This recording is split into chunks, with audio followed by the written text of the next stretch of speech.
guys, today I'm inviting you to join me in this crazy cool event.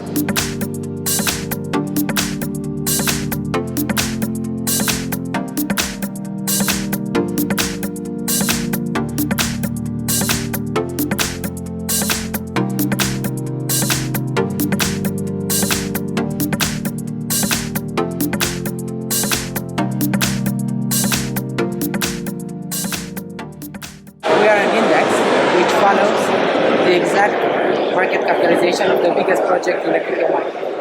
Oh, yeah. So you think the crypto sphere in general is the future, right? Yeah. Cool, thank you.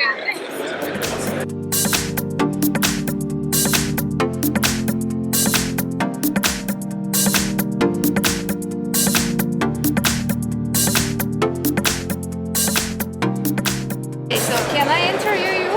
What do you think, crypto is the future or not? Yeah. Okay.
Welcome everyone. It's amazing. I know you're coming from Uruguay, from the UK, from Switzerland, from Denmark, from Singapore. It's amazing. I mean, this is the European Blockchain Convention, but it's even the global blockchain convention. Amazing. Thank you for coming all. I'm Victoria Gago, Daniel Samaron. Well, this is the 7th edition. We started back in 2018. This is actually our 4-year-old baby. Now we actually have together a 4-month-old baby. She did not let me sleep this night, but it's amazing that you're part of this journey. Yeah, thank you everybody for coming. It's great to have you all after 2 years and a half of pandemic. Our last edition was here also in Barcelona in January 2020. So it's like 2 years and a half ago. It seems like a lot. We didn't stop activity. We continued connecting the blockchain ecosystem in Europe online. So we did 3 events online. And that's why we grew so much. Some other conferences stopped. We wanted to continue. Thank you all. I know many of you connected to our online events. That's why also we grew so much. And this year is actually the largest conference, the largest European blockchain convention so far. So to give you some numbers, we have 1,500 people registered. So that's crazy. That's 3 times our last conference. We have 130 speakers, 50 volunteers, almost 60 sponsors, 200 media partners. It's crazy, right? So thank you all for making this possible. And I think, so we want to share with you our mission when we started in 2018. Our mission was to help people learn what blockchain is and connect people in the blockchain space in Europe. So I think European Blockchain Convention values are these 2, right? Like learn and connect. So the government of Catalonia has made clear commitment with an ambitious strategy in the digital space. We want to become one of the most relevant digital hubs in Europe. We were the industrial motor of Spain, and we want to be at the forefront of this digital revolution. And we are in the right way. Barcelona is right now the 4th digital hub in Europe in number of startups, with 2,000 startups, and the 6th in startup investment with 500 million euros rights in 2021. Also, Barcelona is the 2nd European hub for founders to set up a startup, and the 5th most attractive city for digital talent. That is why right now the ICT and digital sector is the main driver of job creation in Catalonia. Right now, the digital economy represents 30% of our GDP. This is quite relevant for us because we have tourism that is 15% of GDP, agriculture 19%, all industries 20%, and ICT is right now 30% and is growing year by year. More than 19,000 companies, 176,000 workers, and 30,000 million euros revenue by year. And the government of Catalonia is clear about it. That is why the digital policy are right now in the vice presidents of the government. And we allocated 1,000 million euros for digital policy this year. Within this strategy, we are boosting different national countryside digital advanced technology strategies like 5G, blockchain, artificial intelligence, because progress and prosperity and the future of work will be very close linked to these technologies. And we want to promote this in Catalonia. 5G will provide us intelligent connectivity. Artificial intelligence will provide the capacity to analyze and automate with data. And blockchain will provide a new governance on the digital space. Blockchain and decentralized governance will generate a new way that we understand this digital economy. Stage is yours. This is happening every bear market. In my personal opinion, I think Bitcoin dies at least 1,000 times every bear market. As a funny thing, Bitcoin is dying searches on Google hit an all-time high this month, surpassing the previous all-time high from 2018. We still have many issues in the crypto space.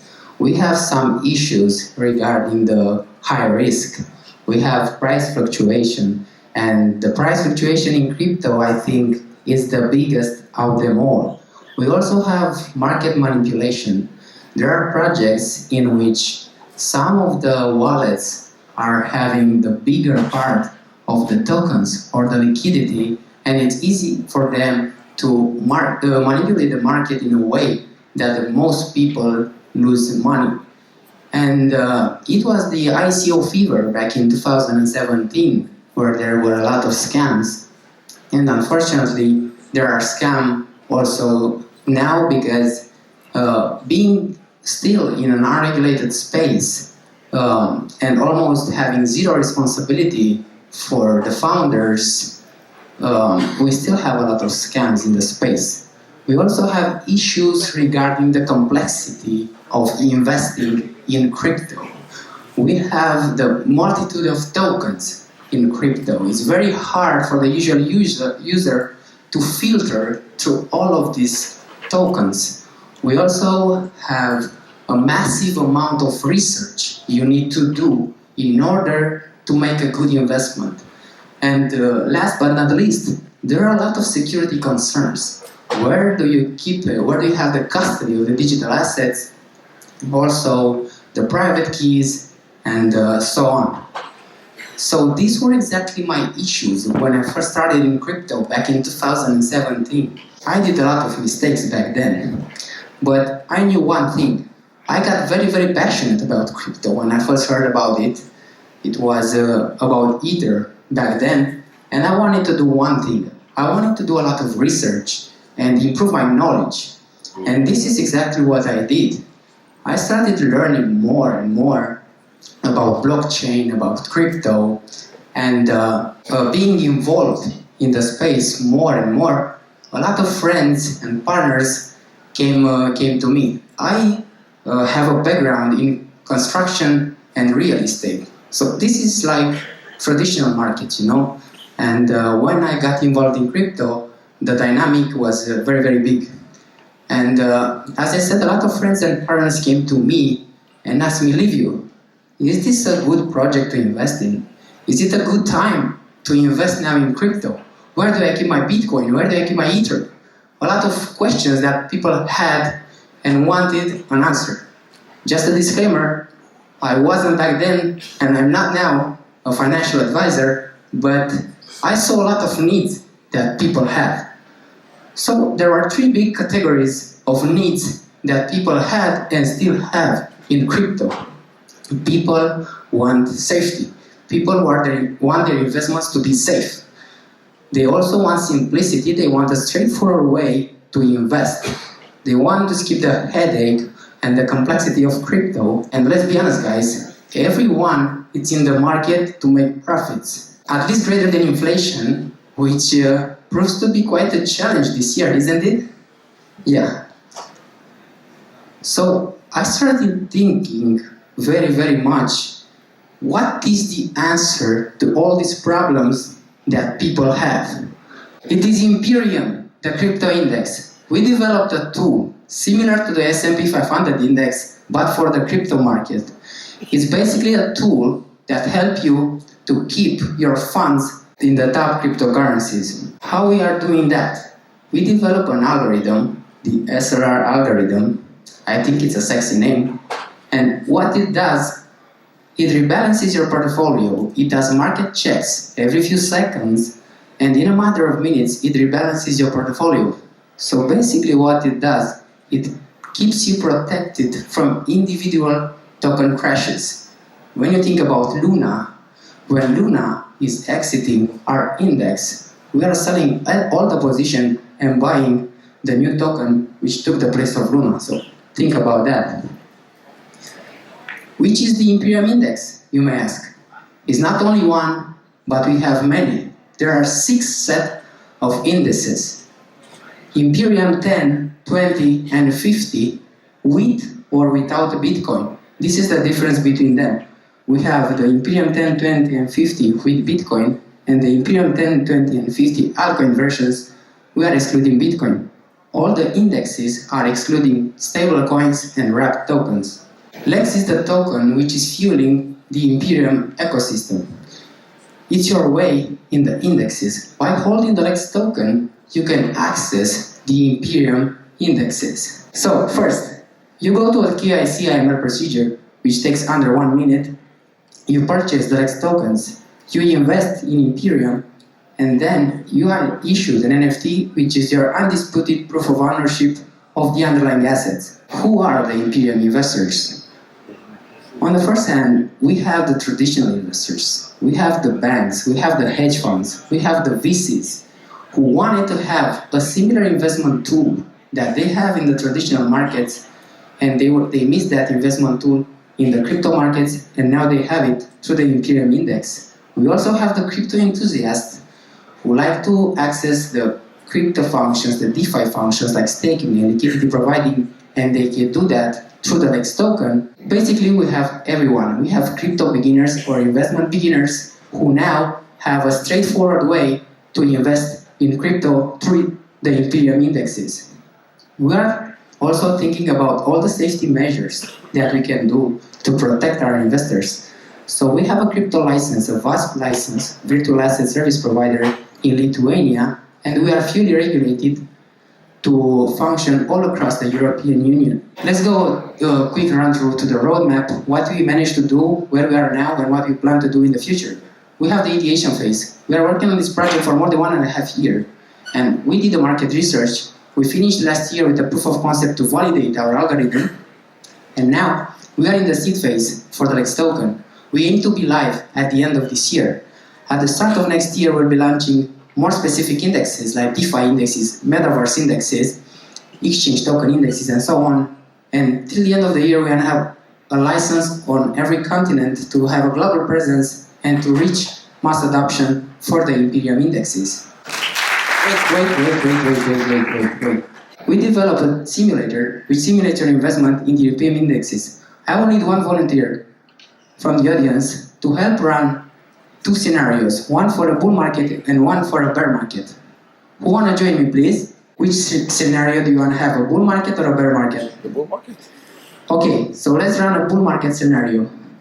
You can choose the investment date and also the cash out date for the course of the last year and simulate your investment in any of the indexes that we have. Which index do you want to choose? I am 20. I am 20. Okay, so Imperium 20 with Bitcoin. How much you want to invest? 10,000. 1,000? 10,000? 10,000? Dream big. $1 million. $1 million. Okay, let's go. $1 million. So we're on the simulation. A quick captcha. So what we can see in the first column, we can see the market share of the crypto projects inside the top 20, the market share, the amount of Bitcoin and Ether and so on that the algorithm bet for you, and the total value. And also on the second column, you can see the structure of your portfolio at the cash out date. If we go down below, we can see the return on investment. You almost doubled your money. And also we have a comparison. What would have happened if you invested purely in Bitcoin, $1 million, and what would have happened if you invested in Imperium 20? So almost for the whole period, Imperium is performing better than Bitcoin. So let's run another simulation for a bear market. We'll go the bear market of last year in the summer. Please choose an index. I am 50 without Bitcoin. I am 50 altcoin. $1 million is good? Okay. Basically, we have the same columns where you see what was the market structure, the index structure when you invested, and which was the market structure at the cash out date. If we go down below, we see the performance, the return on investment. This is not something we can control. This is what market did. But look what Imperium 50 altcoins did compared to what Bitcoin did. So almost in every scenario, either we are referring to a bull market, either we are referring to a bear market, the indexes are performing almost every time better than Bitcoin. Okay, so I want to present you very quickly the 3 B's. Begin, build, and buy. Begin is still early for the crypto market and there's a lot of room to grow, so you must get involved in the market because time in the market beats time in the market, timing the market. Okay, build. There are a lot of opportunities ahead if you keep and stay away from the noise. And also buy. It's a good time to accumulate, and as you know, it's never a bad time to buy crypto. Thank you for real this time. I was Liviu Manda. It was a pleasure and an honor to be in front of you. And one more thing, guys. I want to have a selfie with you to have a memory. It's okay for you to do that? Yeah, thank you very much. We're going to go into a really fun topic today. You want to do some testing? It works? That's We're in the physical world. It's really difficult. We have to rely on actual technology here.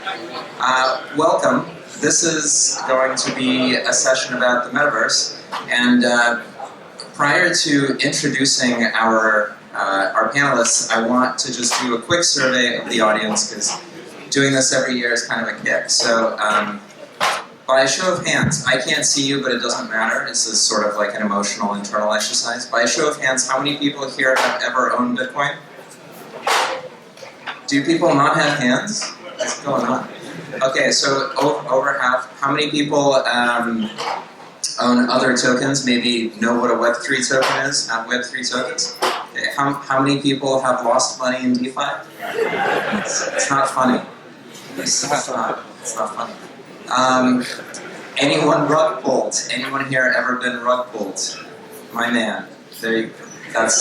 There's a lot of honesty here. It's fantastic. Okay, great. So welcome to the Metaverse panel, and it's a pleasure to be here with you.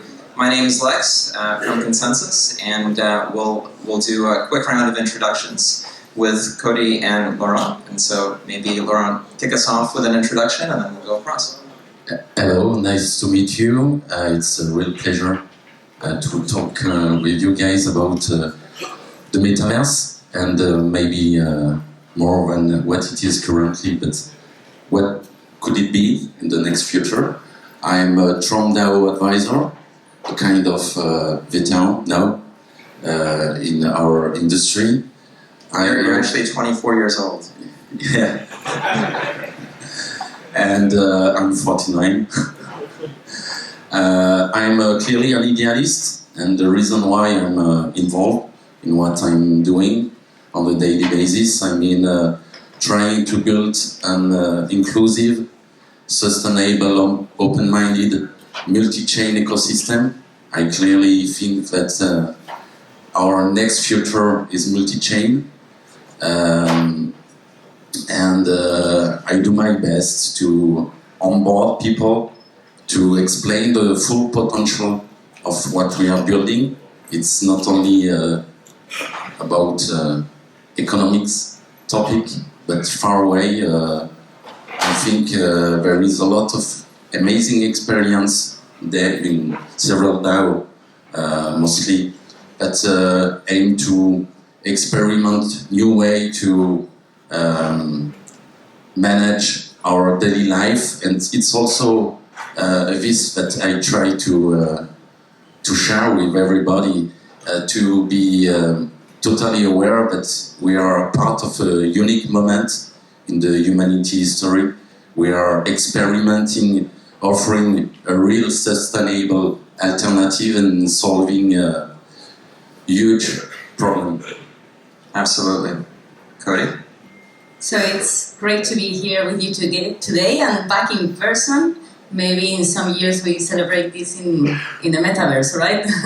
So I'm Coti de Monteverde. I'm leading the Crypto and Blockchain Center of Excellence at Banco Santander.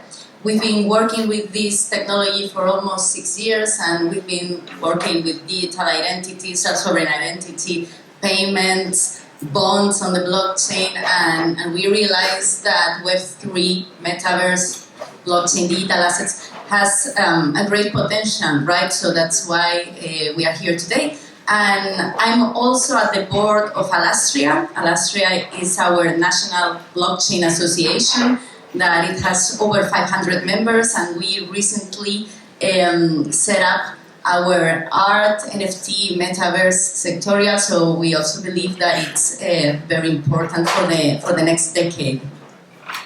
Fantastic. And I'm Lex. I'm from Consensus, where I lead the crypto economics team. Consensus is known for MetaMask, so if you've been rug pulled, you're welcome. This is recorded. This is terrible. I've had too much coffee. MetaMask is the leading Web3 wallet with over 30 million monthly average users. So if you're interacting with the economics of these worlds, you're likely using it. And then, of course, if you're a builder and you want to connect your software into Web3, maybe you'll use Imperium or Truffle or other developer tooling. Okay. So what I'd like to just start out with is laying the groundwork for this incredibly embarrassing, geeky word that if you say out loud, I mean, I'm sort of like embarrassed to say the word metaverse. It invokes for me the very low quality movie Ready Player One, of a much better book. And then it also evokes for me Mark Zuckerberg and his hour-and-a-half rendering of himself as a skeleton, telling people why they should buy Facebook stock. So that's kind of where I am. Can you help me understand a little bit better what is the necessary architecture within this construct that we call metaverse? Like, why does the word matter? What is in there that is interesting for us? What is maybe unique or necessary? So, Lauren, if you want to start. Yeah, it's a really interesting question. But you know, in order to define what is the metaverse, I think we have to travel, make time travel, and imagine what it will be. Temporality, in my opinion, it's the main question. I will quickly switch to what brings everybody mostly here. I mean the Satoshi Nakamoto white paper. And everybody is trying to figure out what is Bitcoin, what is the real utility of Bitcoin, and so on. And I used to say, guys, we are just child in the sandbox and playing. For the moment, it's just an alpha version of what it will be. Why? Because the real moment is when the last Bitcoin will be mint. in 2142, 2143. And we have to also try to imagine what will be the Metaverse in 50 years to understand what we have to build right now. I think that currently we are at the prehistoric stage. There is amazing innovation, but we are still experimenting. I have made several projects working on the next Metaverse. It will be not one Metaverse, it will be like the universe. No, we admit it's a question of multiverse. It will be a meta-multiverse. And what does it mean? What do you need to reach this goal? And this is the real question to consider when you build right now a project. If you base your innovation, your definition of the metaverse on what is currently existing, you miss the point. It will not be a pixelized world, it will be the reality. We will switch from the real world to the real metaverse constantly, on a daily basis. To go to work, it will not be anymore a question about remote work. We will go to the office in the metaverse. We will go to the cinema in the metaverse. We will travel in the metaverse. So what do we need to offer such experience and maybe in a more extensive way that we can experiment in real life? Considering this, for sure, we will see two kinds of projects. The centralized one, built by big corporate, big companies like Facebook and so on. And we will see some fully decentralized, governed by DAO. And it will be, I don't think we will see one way of delivering or governing or promoting a metaverse. It will be a coexistence. I'm a dreamer, and I like to dream to try to figure out what it will be and which direction I have to follow. And I advise several projects in the domain since years, and I onboard a lot of projects on TronDAO. What it will be, we need, today we see the first cross-chain bridge. We will need the same. Some bridge to go from one metaverse to the other one without leaving, without logging out and doing whatever. We will go somewhere in the metaverse. We will open a door and switch to another one to live another experience. And when we consider what it will be, so you can define what we have to build. Absolutely. I feel very locked on right now. And I think that paints an aspirational experience, right, where it's not about, like, click this button or download this app or drill this particular USB port into your brain and have Elon Musk download himself there. But it's more the sort of the accessibility of this world being right at the edge. Cody, I want to ask you a similar definitional question, but about how you would think about the financial architecture of a place like this, right? So in the current world, if you want to go buy a sandwich, you invoke Visa, you invoke point of sale systems, you invoke core banking, you probably end up with some brokerage, cash. Ooh. What? Cash and equivalents. That's a joke for the bankers. How do you think about the financial architecture of a place like the one that Oran describes? Let me link first to the previous question. So I think that depends. Are we talking about a Web 2 metaverse or a Web 3 metaverse? I guess that we are all here because we believe in a decentralized future, right?